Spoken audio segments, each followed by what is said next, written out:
warahmatullahi wabarakatuh. Waalaikumsalam. Alhamdulillahirabbil alamin. Allahumma shalli ala sayyidina Muhammadin wa ala alihi wa sahbihi ajma'in. Amma ba'du. Alhamdulillah niku sampun diwaos keterangan syarah hikam kaya Ustaz Mustaqim. Sak mangke kula mencoba untuk menerangkan, menjelaskan ulang supados kula panjenengan sedaya bertambah paham isi daripada makalah al-hikam menika. Bismillahirrahmanirrahim. Al-arifuna idza busitu akhwafu minhum idza qubidu wa la yaqifu ala hududil adabi fil basti illa qalil. Orang-orang arif jika merasa lapang lebih khawatir atau takut daripada jika berada dalam kesempitan dan tidak dapat tegak di batas-batas adab dalam keadaan lapang itu kecuali sedikit sekali. Makalah 91 Syekh Ibnu Athaillah njelasaken tiang-tiang arif niku luwih seneng ngedepi ketika awake niku sumpek. Ketika awake sedih, susah dalam hal urusan keduniawian kepada Allah Subhanahu wa taala.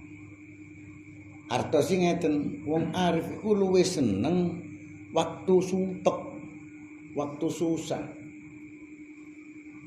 Luwih seneng sumpeke, luwih seneng susahe timbangane seneng. Soale napa? Soale pas seneng nang pas dalam keadaan seneng awak niki cara tata krama nang Gusti Allah niku gak iso sempurna. Wong lek wis seneng tok nang Gusti Allah, nang ini perkara-perkara dunia, dia di dunia ini kayak kesenangan nang Gusti Allah.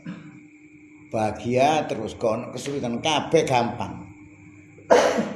Iku cara tata krama nang Gusti Allah iku mek titik umpama ana. Akeh laline nglakoni tata krama nang Gusti Allah.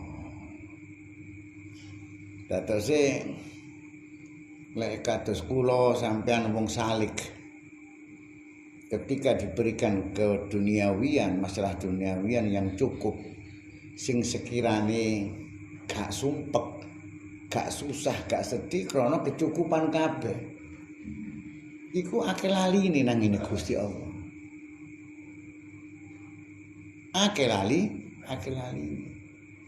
Lah ketika kula sampean dikei sedikit kesusahan, kesedihan, wong salik lho niki nggih. Insyaallah akeh tata krama nang Gusti Allah, artinya merendahkan diri di hadapan Allah, dia memohon agar kesulitan-kesulitan itu bisa menjalaninya. Lah terus niku pilihane wong arif, mangkane kepingin wonge iku mang nrimo kesumpekan timbangane nrimo kesenengan. Iku wong arif. Lek kaya kula sampean jenenge wong salik, ya kadang iku ya gak kadang sik kepingin nrimo kesenengan timbangane kesumpekan. Karena apa orang-orang arif itu kok memilih kesumpekan?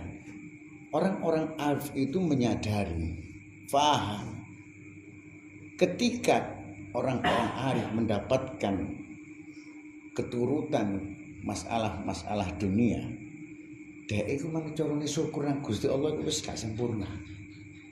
Cara nyedhek nang Gusti Allah ya gak sempurna. Umpama nyedhek ngono waktu seneng iku mek titik. Gak sempurna. Tapi ketika orang-orang arif mendapatkan kesedihan, susah, bencana, ujian apapun, orang arif itu tahu mereka sangat mendekat kepada Allah dalam arti tata krama nang Gusti Allah. Istilah tata krama nang Gusti Allah ku merendahkan diri tawadhu. Ndudukno rasa butuh nang Gusti.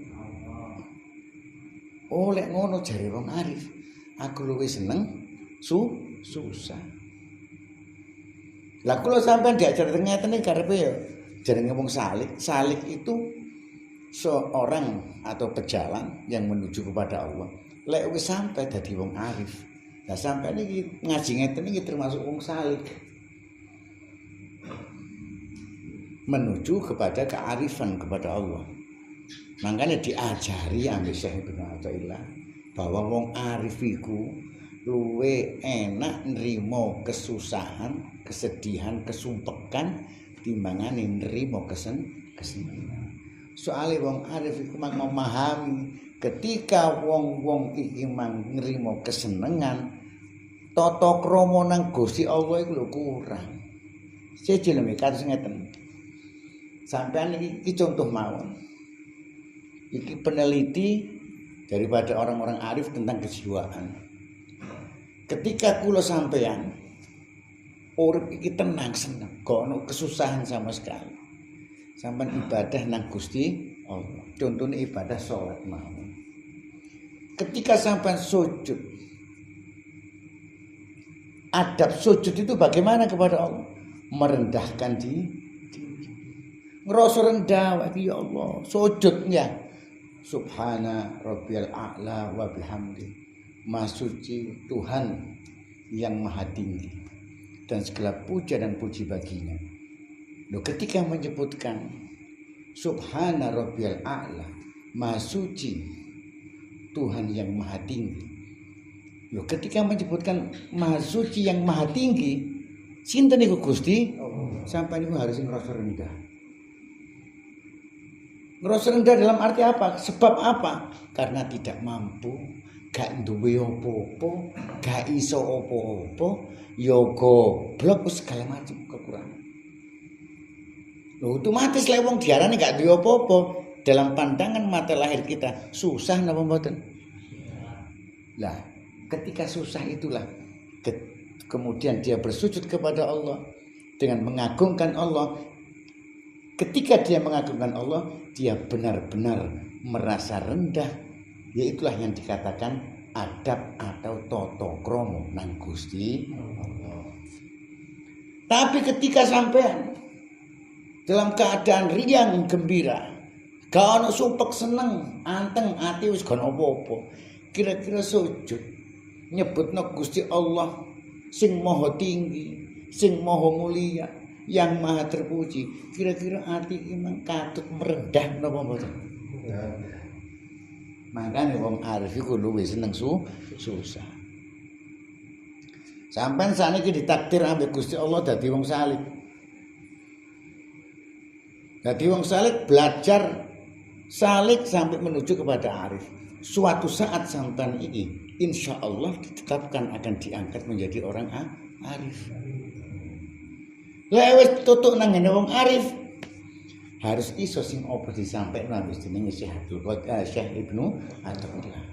Lah sakniki diajarno supaya siap-siap besok-besok lek kula sampean diangkat dadi wong arif menghadapi kehidupan dunia ini betul-betul memahami ternyata dunia itu bisa melalaikan aturan tata krama nang ngene Gusti Allah.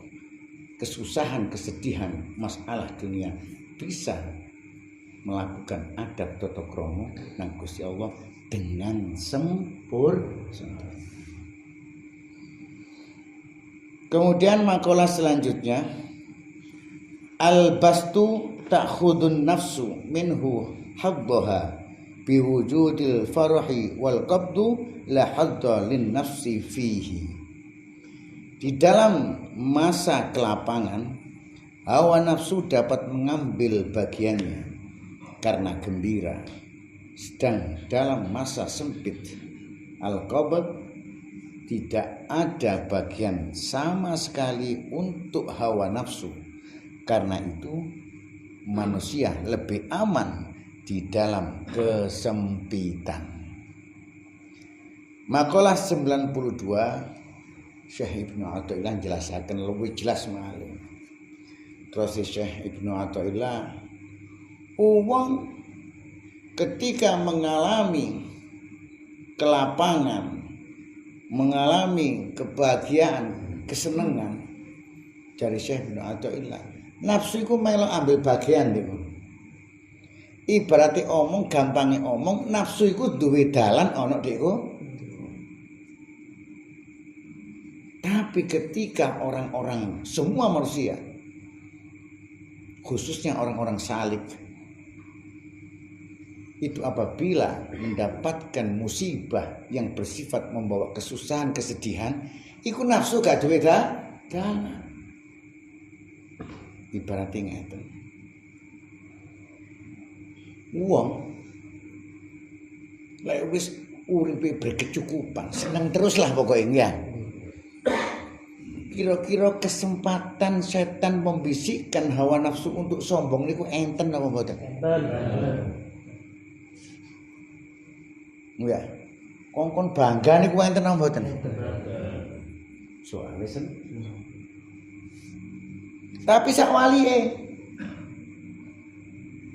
ketika diberikan susah, sedih macam-macam, pokoknya sing gak enak istilahnya. Kesempatan nafsu, sombong, bangga, riya, iku iso munggah napa mboten? Nemu dalan napa mboten? Jare Syekh Ibnu Athaillah kados ngoten. Mangkane kanggone wong salik, kanggone wong sing beriman untuk ingin menuju kepada Allah, luwih apik, luwih aman kula sampeyan iki dalam keadaan susah. Saiki susah karepe gak gelem ngono.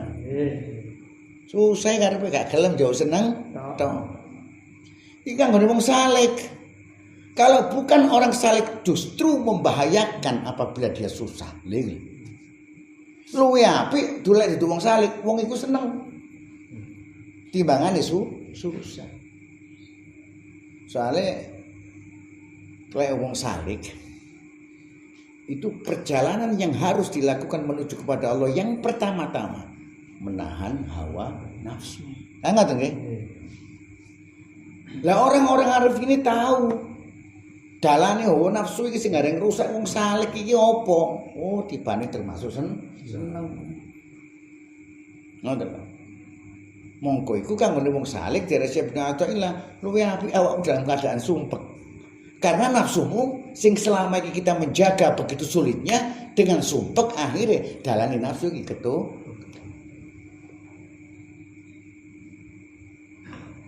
Lek kanggo wong biasa katakan, bukan orang-orang salik, yakni orang-orang awam, justru dalam keadaan sumpek itu tambah lebih bahaya. Saged ugi dengan diuji dengan kesulitan ekonomi iso ngerampok. Gak tambah jedek nang Gusti Allah, nafsune gak tambah tertutup jalannya karena memang orang awam tidak ada pikiran untuk mencegah atau menutup hawa nafsu, sehingga ketika mendapatkan kesulitan hawa nafsunya menguasai akal pikirannya dengan jalan yang lebih jahat dan lebih berat lagi.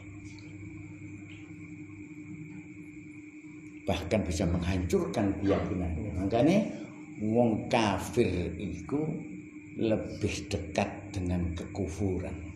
Wong kafir, orang miskin fakir maksudnya lebih dekat daripada kekufuran. Uang lebih kekurangan mangan, oma gak duwe iki, gak duwe ngene, gak duwe. Ana wong kafir iki wong awam lho, iki contone wong awam ya. Teko nggawa beras, teko nggawa mie, teko ngekek duit. Kira-kira iso melok-melok nang ngene agama liyan apa mboten? Nah, iku lebih bahaya man. Lek wong awam, iso syariat. Tampil wong salik. Memang orang-orang salik ini tujuannya untuk sampai kepada Allah dan syarat yang utama bisa menahan hawa nafsu atau mengarahkan hawa nafsu. Nah, mengarahkan hawa nafsu kok repot temen. Nah, lho akhirnya Gusti Allah ki ke ujian susah. Ke ujian sumpek serba kekurangan. Itu tibane bukan ujian, sesungguhnya Allah itu untuk orang salik yang memahami ingin sampai kepada Allah maka sesungguhnya Allah itu kasih sayang kepada orang itu, karena dengan ujian itu membantu menutup jalannya hawa nafsu.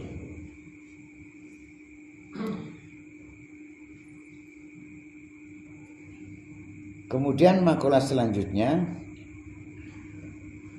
rubbama a'taka famana'aka wa rubbama mana'aka fa'a'taka. Ada kalanya Allah memberi kepadamu kekayaan, kesenangan dunia, tetapi tidak memberi kepadamu taufik hidayahnya. Dan ada kalanya Allah menolak, tidak memberi kamu dari kesenangan dunia dan kemewahannya, tetapi memberi kepadamu taufik dan hidayah. Makalah 93 Syekh Ibnu Athaillah jelaskan, enten kadang-kadang Gusti Allah niku nyukani kula kebutuhan masalah dunia dicukupi, tapi kula sampean gak dikai taufik lan hidayah, gak dikai pitunjuk ambek Gusti Allah lan taufik dalam arti bisa melakukan amalan-amalan ibadah kepada Allah. Dikai soge bahasa kasarnya ya, dikai soge ambek Gusti Allah, tapi gak dikai hidayah ambek taufik, gak dikai petunjuk supaya nglakoni amal ibadah mboten. Ribut ambek dunya, tok numpuk-numpuk dunya. Nang ibadah muales gak gelem nglakoni. Enten mali kali Gusti Allah itu gak dikai ambek masalah dikai melarat atau dikai cukup lah, pokok kena gemangan penting, gak sampai berlebihan yang bagaimana. Tapi Gusti Allah engkai taufik lan hidayah. Gusti Allah engkai petunjuk, engkai faham ilmu-ilmu, dan dia mudah untuk melakukan amalan-amalan ibadah. Maksudnya makalah niki sampai niku lek wong salik milih sing ndi? Milih sing dikai dunya tapi gak oleh taufik lan hidayah, atau gak dikai dunya pres-presan tapi oleh taufik lan hidayah. Ayo kang wong salik kula takon saiki sampean kabeh. Milih sing ndi? Nun? Insyaallah pres-presan niku, Pak. Insyaallah. Lek kang wong salik mesti milih sing pres-presan. Lek sing pres-presan ini dia menyampaikan kepada Allah, itu pasti yang dipilih karena hatinya benar-benar terpaut kepada Allah dan ingin sampai kepada. Tapi lek sing salik-salikan yo luwih apik soge, masih gak oleh hidayah gak apa-apa. Wong salik-salikan. Ono maneh setan iku bisik-bisik. Wis milih sing tengah-tengah. Ya apa sing tengah-tengah? Ya soge ya oleh taufik lan hidayah. Ya bertentangan ambek makalah-makalah iki, ngoten. Ya mustahil. Ini sampean pilih dewi saiki wis. Ini suatu pelajaran yang mana pelajaran ini sangat berharga apabila kita realisasikan kepada kehidupan setiap hari di dunia ini. Ngajarin apa? Ngajari kula sampean qanaah. Nrimo engko bakal lihat dengan apa yang dari ketetapan Allah. Ngajari kula sampean sabar. Menjadi sabar dengan pengertian paham ilmu ini, kan ngoten ya. Dan mengajarkan untuk meluruskan hati kita agar selalu tetap menuju kepada Allah. Udah sampai mengapa doang. Paham ya? Kemudian makalah 94. Mata fatahalaka babal fahm. Mata fatahaka laka babal fahmi fil man'i adal man'u ainal ata. Apabila Allah membukakan bagimu pengertian faham tentang penolakannya, maka berubahlah penolakan itu berarti menjadi pemberian. Makalah 94 Syekh Ibnu Athaillah jelaskan, umpamine kula sampeyan iki njaluk napa mawon nang Gusti Allah khususe niku perkara-perkara donya. Tapi donga kula sampeyan iki ditolak ambek Gusti Allah. Lah sampean ngerti apa maksud ditolake ambek Gusti Allah.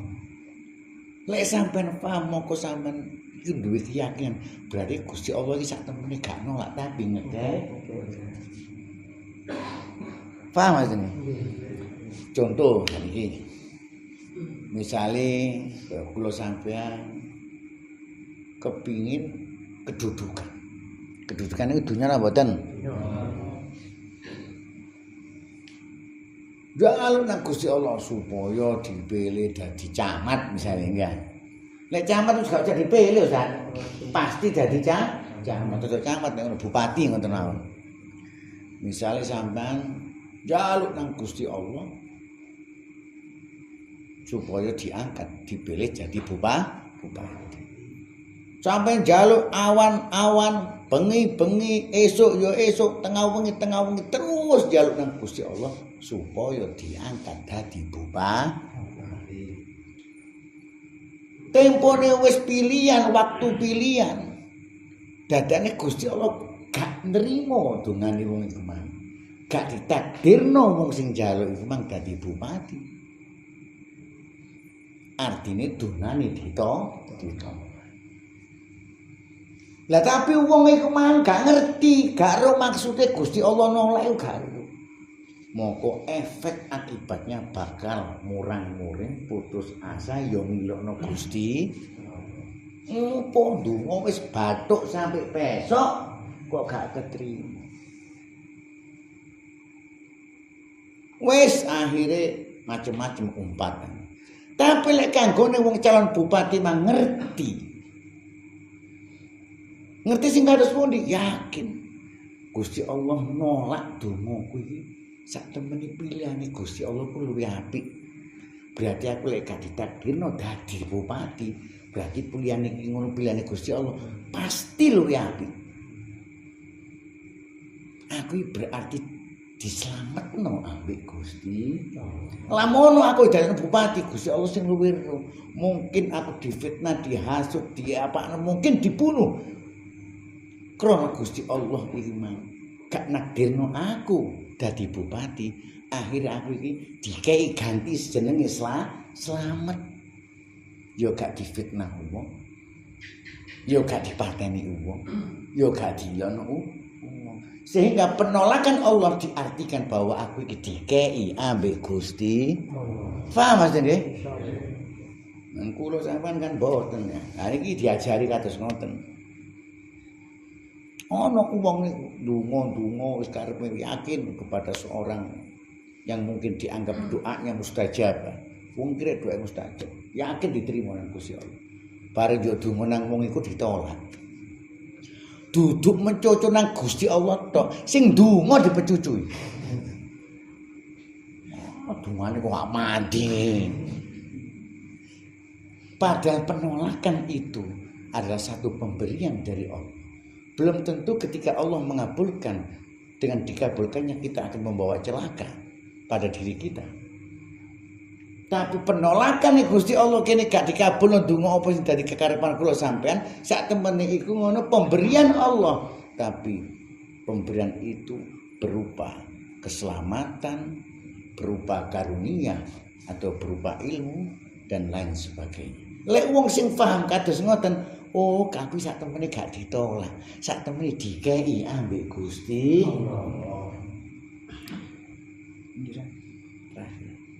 Kemudian makalah 95, al-aqwanu dhahiruha ghirratun wa batinuha ibratun fan nafsu tanduru ila dhahiri ghirratiha wal qalbu yanduru ila batini ibratiha.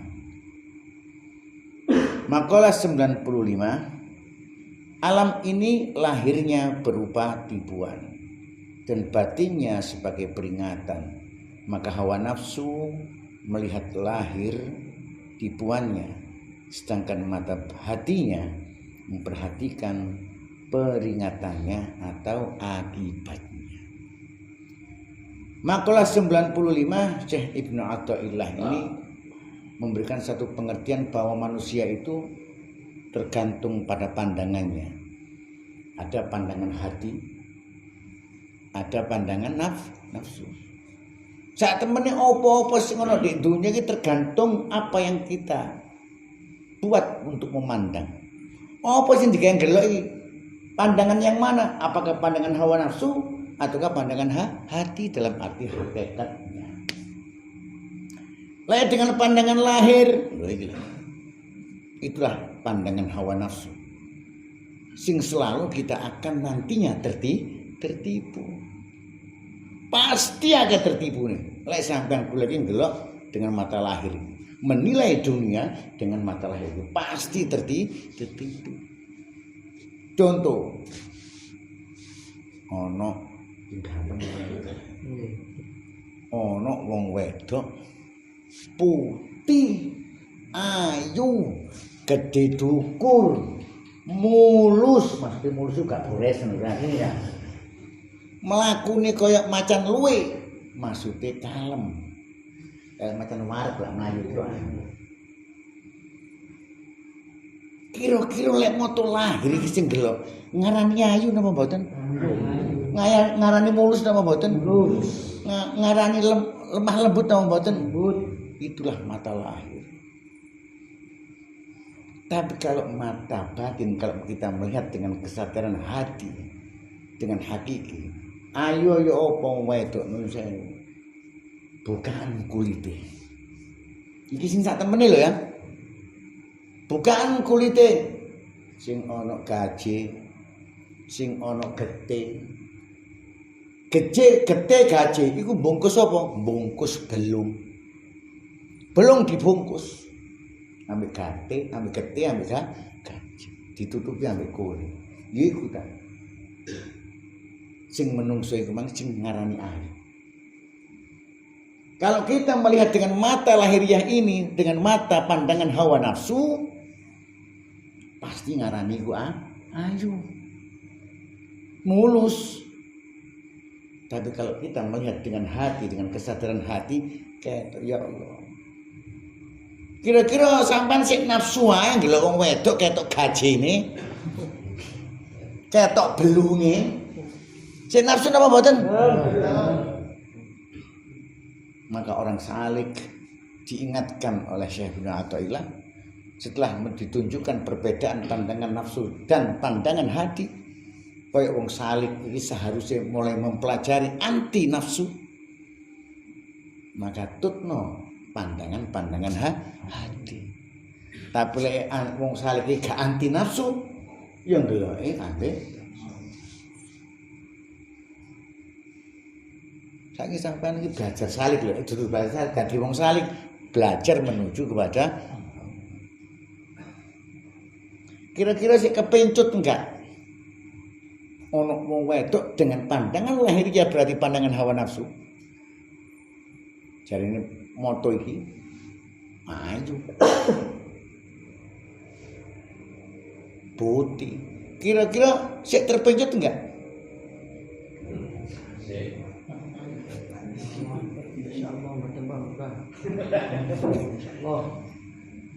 Jenenge salik iku ya sik belajar. Kadang katut, kadang boten. Jadi manusia pada hakikatnya, seandainya ulo sampai benar-benar untuk mengunci jalan daripada hawa nafsu, kita tidak mau melihat dengan cara pandang nafsu, tapi dengan hati. Ternyata manusia setelah kita fahami, setelah kita tafakuri, setelah kita lihat dengan mata batin kita, hanya susulan tulang yang terbungkus oleh kulit saja. Susu dan tulang yang terbungkus oleh kulit, yaiku menungso ana donya. Masih wedake beluk ayu pun masih gawedakan putih ayu lah pokoknya. Tapi hatinya tidak beriman. Apa artinya? Lho sampean masuk sampean saiki wong lanang ganteng-ganteng. Apa? Ya belum lho sing ditoto ambek Gusti Allah, dibungkus kok. Sing putih ya ngono, sing ireng ya ngono. Padha kabeh. Terus apa yang kita banggakan? Kadang yang putih menunjukkan kebanggaannya. Aku itu putih. Melakukannya dengan keliru. Karena pandangannya masih pandangan hawa. Makanya seperti halnya Rasulullah tidak pernah membedakan orang itu dengan pandangan hawa nafsu itu, karena pandangan Rasulullah adalah pandangan hati yang penuh dengan rahmatan lil alamin. Gak peduli kon turunane sapa, gak peduli kon wong ireng atau wong putih. Di hadapan Rasulullah, siapa yang paling beriman, itulah yang paling mulia di hadapan Allah Subhanahu wa taala. Saya kira itu 5 makalah yang disampaikan Ustadz Mustaqim, dan juga saya ulang penjelasannya. Mudah-mudahan bermanfaat bagi kita semua di dunia wal akhirah. Akhiran, assalamualaikum warahmatullahi wabarakatuh.